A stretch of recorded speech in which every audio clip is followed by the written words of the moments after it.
নমস্কার,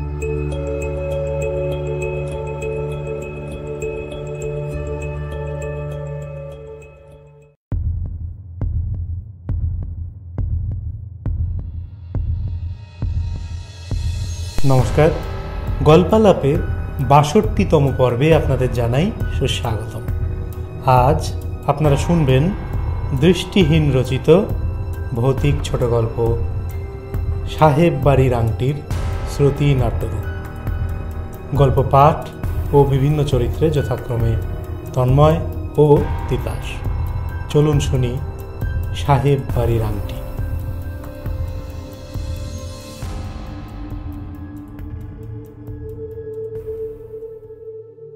তোমরা হয়তো ভূত বিশ্বাস করো না, কিন্তু আমি করি। ভূতকে তোমাদের মতো আমিও একসময় বিশ্বাস করতাম না, কিন্তু শেষ পর্যন্ত আমাকেও বিশ্বাস করতে হলো। বিশ্বাস করতে হলো কিভাবে, সেই কাহিনী তোমাদের আজ বলছি। এখন যেটা জেসিডি শহর, তখন ছিল সেটা সাঁওতাল পরগনার একটা সামান্য গ্রাম। এই গ্রামেতে তখনকার দিনে বহু বাঙালি যেতেন তাদের স্বাস্থ্য ফেরাতে। এখানকার জল হাওয়া নাকি পেটের রোগের পক্ষে খুব ভালো ছিল। স্টেশনটা জেসিডি গ্রামের ওপর ছিল।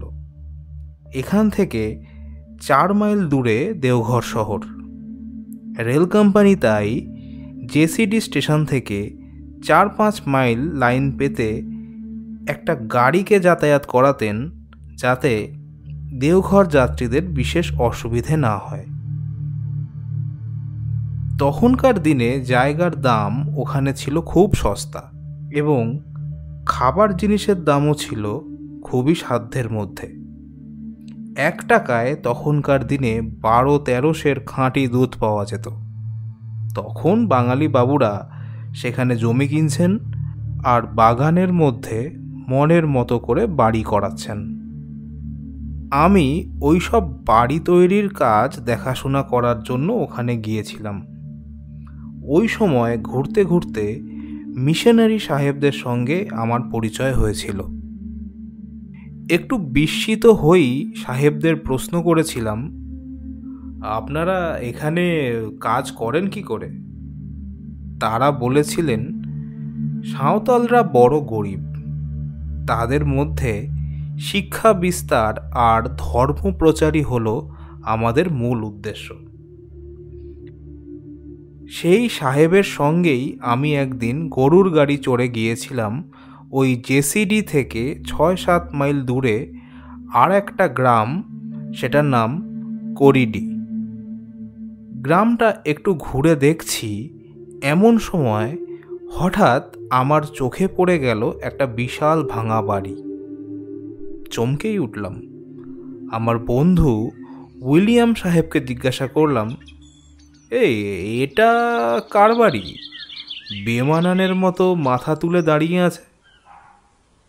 উনি হেসে বললেন, ওটা ছিল জন সাহেবের বাড়ি। তিনি বেঁচে নেই? না, প্রায় 25-30 বছর আগে তিনি মারা গেছেন। দেখছেন না বাড়িটার অবস্থা? ও, ওর মেম সাহেব বা ছেলেমেয়েরা কেউ নেই? আমার বন্ধু মিস্টার উইলিয়াম একটু হেসেই বললেন, তারা কেন এখানে থাকতে যাবে? তারা সবাই এখন বিলেতে বা হোমে আছে। আচ্ছা, তাহলে ওই বাড়িটা পড়ে মাঠ হবে? এখনো সৎ লোক আছে, তাই জানলা দরজাগুলো অক্ষুণ্ণ রেখেছে, নয়তো কবে তুলে নিয়ে যেত, নিয়ে গিয়ে উনুনে জ্বালিয়ে দিত। এই বর্মা সেগুনের অবস্থা হতো একেবারে ছাই। আপনার বাড়িটার উপর মনে হচ্ছে মায়া পড়ে গেছে। কিনবেন বাড়িটা? আমি কিনবো? টাকা পাবো কোথায়? কত দাম হবে তাও? সাহেব বলেন, এই ধরুন 1000 টাকা। মিস্টার উইলিয়ামকে বললাম, আমাকে একবার বাড়ির ভেতরটা দেখাতে পারেন? উনি বললেন, নিশ্চয়ই পারি, চলুন। ভেতরে গিয়ে দেখি আসল বর্মা কাঠের নানা রকম আসবাবপত্র, খাবার টেবিল, আলমারি, খাট, বসবার চেয়ার টেবিল কিছুরই অভাব নেই। তবে দীর্ঘদিন পড়ে থাকায় সেটা আজ নষ্টের পথে। আমি তখনই রাজি হয়ে গেলাম। ধীরে ধীরে একদিন মিস্টার উইলিয়ামের সাহায্যে প্রায় 600 টাকা খরচা করে সেই বাড়ির মালিক হলাম। তারপর লোক লাগালাম, বাড়িটাকে আবার সাজিয়ে তুললাম। আসবাবপত্রগুলো পালিশ হলো, নতুন চুনকাম করাতেই বাড়িখানার রূপ খুলল। তারপর একদিন আমি আমার মালপত্র নিয়ে গিয়ে উঠলাম সেই বাড়িতে। ঠিক করেই রেখেছিলাম, সাইকেলে জেসিডি মাত্র 45 মিনিটের পথ, রোজই যাতায়াত করব। কিন্তু লোক রাখতে গিয়ে একটু হতাশই হলাম। সকলেই বলল ও বাড়িতে তারা রাত 8টা অবধি থাকতে পারে, কিন্তু তারপর তারা আর কেউ থাকবে না। আমি প্রশ্ন করি কেন? তারা বলে ওটা নাকি ভূতের বাড়ি, চাঁদের আলো থাকলে অনেকেই নাকি ও বাড়িতে ভূত দেখেছে। ভূত? ও হ্যাঁ, বলতে ভুলে গিয়েছিলাম, এই অঞ্চলে তখন ইলেকট্রিক আসেনি, কেরোসিনের আলোই ছিল একমাত্র ভরসা। আমি কিন্তু এই বাড়িতে ঢুকে আসবাবপত্রের সঙ্গে 3খানা টানা পাখা আর কেরোসিনের ঝাড়বাতি, অনেকগুলো বিলিতি আলোও পেয়েছিলাম। অবশেষে দুখিয়া বলে একজন লোক পেলাম আমার রান্না করবার জন্য। টাকার লোভেই হোক আর আমি আছি বলেই হোক, সে সেখানে থাকতে রাজি হয়ে গেল। আর একটা সাঁওতাল মালি পেয়েছিলাম, তাকে দিয়ে বাগানের কাজ করাতাম। তার নাম ছিল লোথা মালি। দীর্ঘদিন বাড়িটা পড়ে থাকার ফলে সাপখোপ বা জন্তু জানোয়ারের বাসা হওয়া কিছুই আশ্চর্যের ছিল না। অবশ্য লোথা খুব কাজের লোক। যেখানে যেখানে সে সাপ বা শেয়ালের সন্ধান পেয়েছিল সেখান থেকেই তাদের তাড়িয়েছিল এবং আর ফেরত না আসার ব্যবস্থাও করেছিল। এইবার আমার যাওয়ার সময় হলো। একটা ভালো দিন দেখে জিনিসপত্র নিয়ে গিয়ে হাজির হলাম আমার নতুন দেওয়া নাম সেই কুঞ্জ কুটিরে। কুঞ্জ ছিল আমার বাবার নাম, আর বাড়ির সামনে দরজার পাশেই ছিল ঝাউবনের কুঞ্জ, তাই কথাটা দুই অর্থেই ব্যবহৃত হতো। আমি সকালে গিয়েছিলাম, আগের দিন দুখিয়াকে টাকা দিয়ে এসেছিলাম, সেই বাজার করে রেখেছে। রান্না চাপলো, 12টার মধ্যেই সে আমাকে খেতেও দিয়ে দিল। তারপর নিজেরা খেয়ে ওরা ওদের নির্দিষ্ট ঘরে বিশ্রাম করতে চলে গেল। আমিও দিনের বেলা বেশ কিছুটা ঘুমিয়ে নিয়ে বিকেলবেলা উঠলাম। তারপর চা খেয়ে ঘুরতে লাগলাম বাগানের মধ্যে।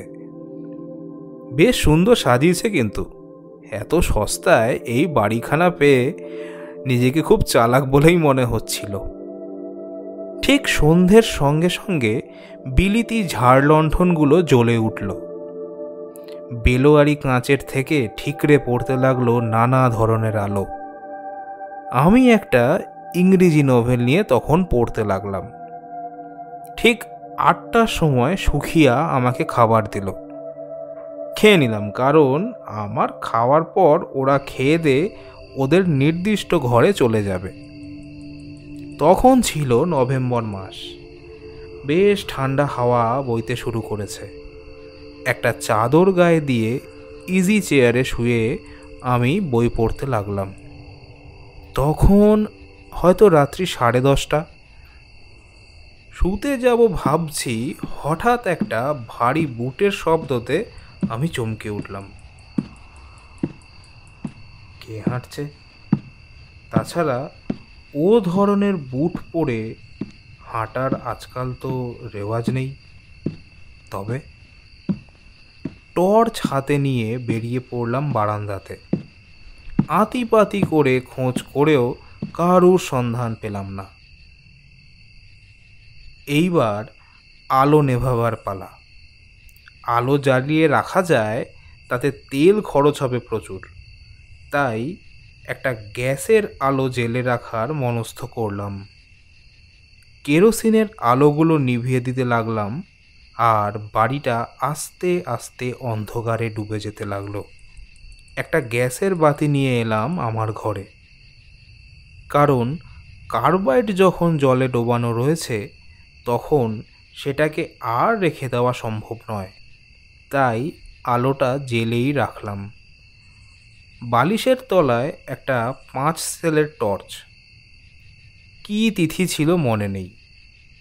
ঘরে আলো জ্বলছে, সব কিছুই দেখা যাচ্ছে, তবে এত বড় ঘর পুরোটাকে আলো করতে পারছে না। তাই ঘরের আরেকটা দিকে, যেদিকে রয়েছে একটা সেগুন কাঠের চকচকে আলমারি, সেদিকটা বেশ অন্ধকারই হয়ে রয়েছে। গ্যাসের আলোটা সেখানে গিয়ে একটা আলো আঁধারির সৃষ্টি করেছে।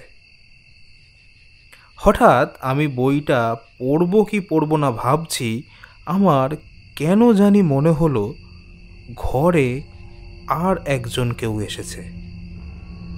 চোর নয় তো? হতেও পারে। তাই টর্চটা হাতের কাছে নিয়ে জ্বাললাম। এদিক ওদিক ঘুরিয়ে দেখলাম, কিন্তু কাউকেই দেখতে পাওয়া গেল না। হঠাৎ কি যেন মনে হলো, ওই সেগুন কাঠের আলমারিটার পেছনে কেউ লুকিয়ে নেই তো? ওই দিকটা একটু অন্ধকার, তাই টর্চ হাতে করে আলমারির চারিদিকটা দেখতে লাগলাম। হঠাৎ দেখি আলমারির পাল্লার মধ্যে একটা গর্ত।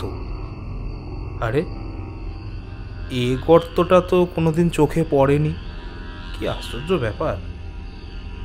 আলমারির গর্তটা আমার চোখে না পড়লেও যে পালিশ করেছে তার চোখে তো পড়া উচিত ছিল, তাও তো পড়েনি। আবার সেই জায়গায় টর্চ ফেলতে দেখলাম গর্তটা ক্রমশ বড় হচ্ছে। আমিও সেই দিকে বিস্ফারিত চোখে দেখতে লাগলাম। ব্যাপারটা কি? গর্তটা বড় হতে হতে পুরো পাল্লাটাই যেন একটা বড় গর্তে পরিণত হলো।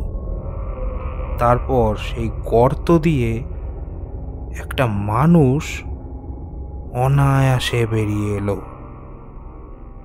আমি তো ব্যাপারটা দেখে একেবারে থ। এসব জিনিস তো ম্যাজিকে দেখা যায়, এখানে ম্যাজিশিয়ান কই? কিন্তু নিজের চোখকেও তো অবিশ্বাস করতে পারছি না। এইবার মানুষটা বেরিয়েছে দেখে টর্চটা তার দিকে ফেললাম। দেখি এক ইংরেজ দাঁড়িয়ে, গায়ে তার ভিক্টোরিয়ার যুগের শেষের দিককার পোশাক। তার মুখে আলো পড়তেই সে আমাকে হাত নেড়ে আলো ফেলতে বারণ করল। আমি কেন জানি না টর্চটা নিভিয়ে দিলাম। দেখাই যাক না লোকটা কি বলে। সেই আধো অন্ধকারে দাঁড়িয়ে লোকটা আমাকে প্রশ্ন করল, হোয়াটস দ্য ম্যাটার? তুমি এ বাড়িতে কেন? আমি একটু সাহস করে বললাম, এ বাড়ি আমি কিনেছি। কেন কিনেছ? থাকবো বলে। এখানে তুমি থাকতে পারবে? চেষ্টা করে দেখব। আর থাকতে পারবো নাইবা কেন? তুমি কি মিস্টার জনের নাম শুনোনি? শুনেছি, তিনি এ বাড়ির মালিক ছিলেন। আমি বাড়িটা কিনেছি তাঁরই স্ত্রী আর ছেলেদের কাছ থেকে। ভালোই করেছ। আমাকে দেখে কি তোমার ভয় করছে? না, ভয় করবে কেন? আমি ঠিক জানি না আপনি সেই জন সাহেব কিনা, কারণ আমি শুনেছিলাম আপনি 30 বছর আগে মারা গেছেন। কিন্তু আপনাকে চোখে দেখে আমার এখন ভয় করছে না, কারণ এই খবরটা বোধহয় সত্যি নয়। যা শুনেছ ঠিকই শুনেছ। আমি সেই জন, তবে তার প্রেতাটা এই বাগানটার উত্তর পূর্ব কোণে আমার কবর আছে। কোনো ক্রস চিহ্ন তো দেখিনি। দেখবে কোথা থেকে? আমাকে পুঁতে দিয়ে ওরা বাড়ি ছেড়ে পালিয়ে গেছিল। তারা কে? আমার ছেলে আর স্ত্রী। এই বাড়িতে একদিন তারা আয়ারল্যান্ড থেকে এসেছিল।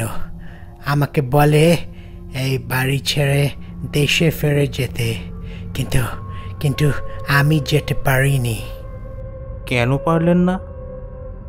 এই বাড়ি আর জায়গার উপর আমার একটা দারুণ মায়া পড়ে গেছিল, তাই এখান থেকে আমি সব ছেড়ে আয়ারল্যান্ডে ফিরে যেতে পারিনি। এটা তো ঠান্ডা দেশ, এখানে তো দারুণ গরম।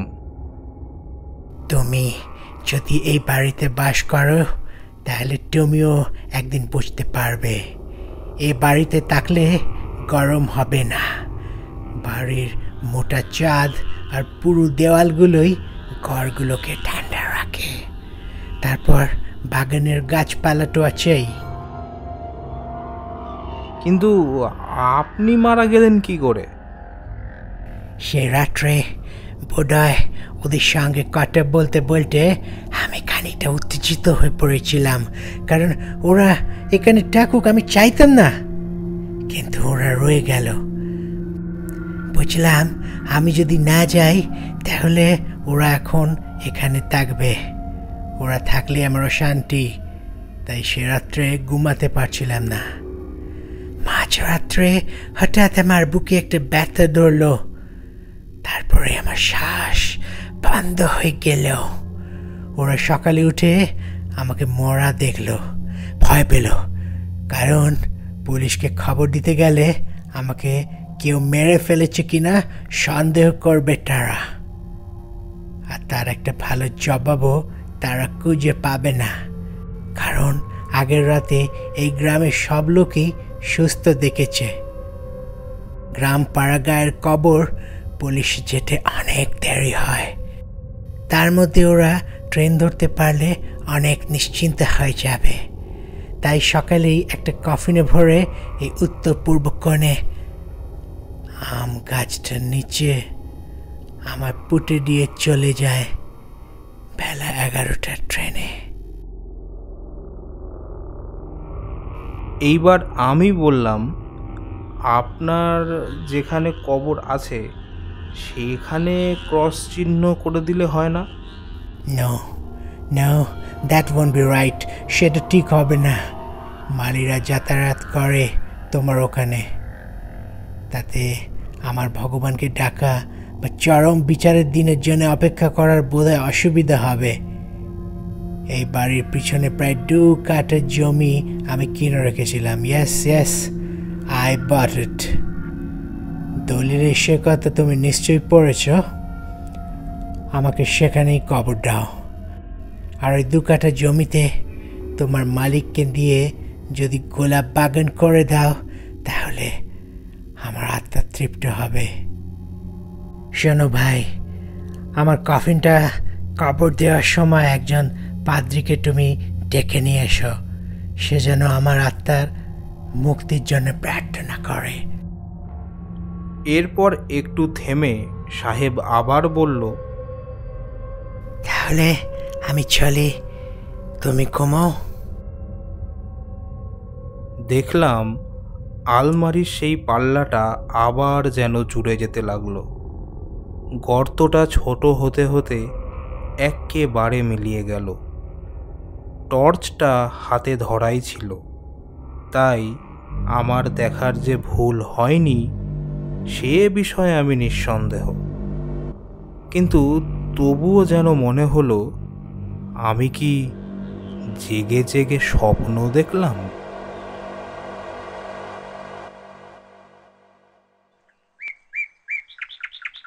সকালবেলা ঘুম থেকে উঠলাম। চা খেতে খেতে ব্যাপারটাকে দুঃস্বপ্ন বলেই মনে করলাম, কিন্তু ৩-৪ জন মজুর নিয়ে সেই উত্তর পূর্ব কোণের আম গাছটার নিচে খোঁড়াতেই একটি কফিন পাওয়া গেল।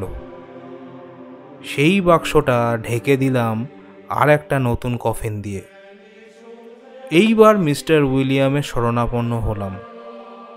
পরের দিন তিনি একজন পাদ্রীকে পাঠিয়ে দেবে বললেন। আমিও লোকজন সব ঠিক করে রাখলাম।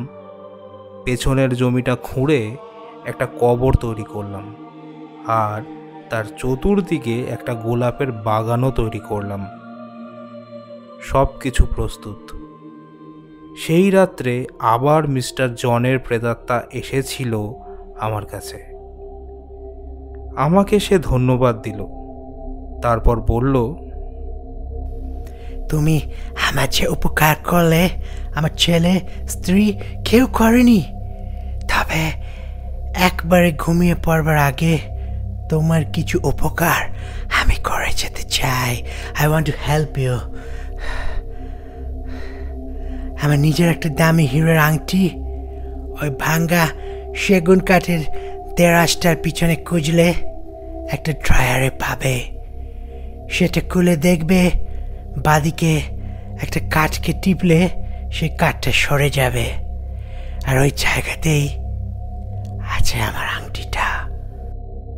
ইউ টেক ইট মাই সান, তুমি নিয়ে যাও, আর পারলে রিমেম্বার মি মি মি আমার কথা মনে রেখো।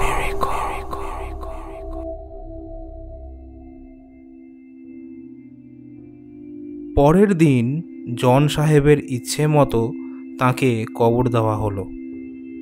কবর দিয়ে মাটি দেবার পর ওপরে সিমেন্ট দিয়ে বাঁধানো হলো, আর তার ওপরে পাদ্রী সাহেব নিজের হাতে একটা ক্রস এঁকে দিলেন।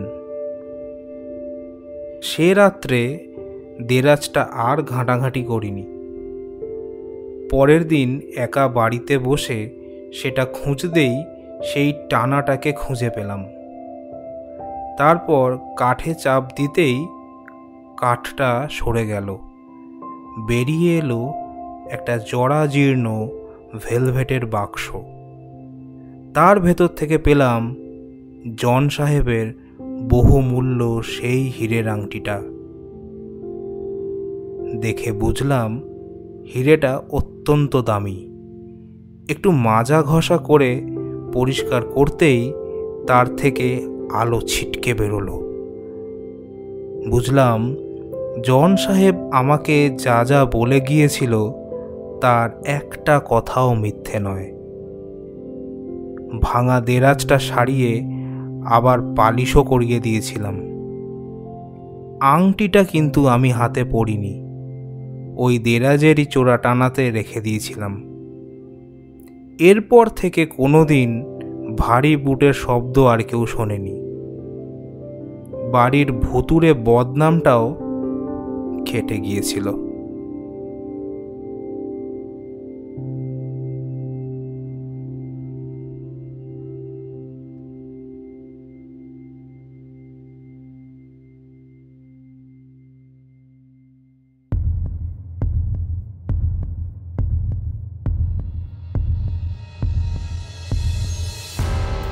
এতক্ষণ শুনছিলেন দৃষ্টিহীন রচিত ভৌতিক ছোটগল্প সাহেব বাড়ির ভূতের শ্রুতি নাট্যরূপ।